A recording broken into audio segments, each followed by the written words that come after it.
काँग्रेस आणि शिवसेना या दोघांमध्ये 10 जागांवरनं भांडणं चाललेली आहेत. शिवसेना, काँग्रेस आणि एनसीपी यांची 5 जागेंवरनं भांडणं चाललेली आहेत. म्हणजे 48 जागांपैकी 15 जागेंवरती यांची भांडणं चाललेली आहेत.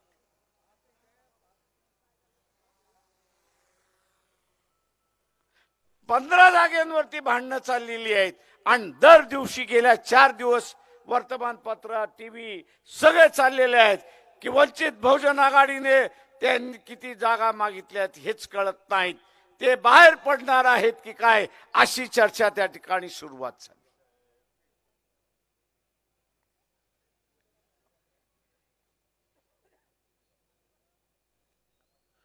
मी आपल्याला असं सांगतो की आम्ही अजून बाहेर पडण्याचा निर्णय घेतलेला नाही. आमच्याशी चर्चा कधी सुरुवात होईल त्यांची भांडणं संपल्यानंतर. आता त्यांचीच भांडणं सुरुवात नाही झाली तर आमच्याशी चर्चा काय होणार आहे?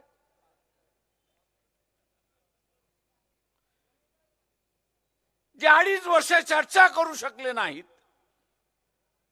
आणि 48 जागा वाटू शकले नाहीत त्यांना आम्ही असताना म्हणतोय की 12 मार्चला ते 16 मार्च पर्यंत आचारसंहिता चालू आहे. 12 मार्च पासून किंवा 16 मार्च पर्यंत या दरम्यान आचारसंहिता चालू होईल. आजची तारीख काय? किती दिवस शिल्लक राहिले? आता यांचं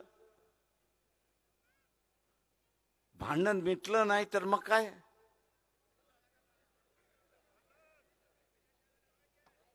मी अपेक्षा करतोय की यांचं भांडण मिटेल आणि आमच्या बरोबर चर्चेला बसतील. यांचं भांडण मिटलं नाही तरी हे वर्तमानपत्रातून सांगतात की आम्ही वंचितला बोलवले ना आम्ही जातो. त्यांनी दिलेली कॉफी पितो आणि आम्ही त्यांना विचारतो तुमचं भांडण संपलं का? ते म्हटलं नाही पुढच्या मीटिंग मध्ये आपण बोलू. आम्ही म्हणतो पुढच्या मीटिंग मध्ये येतो.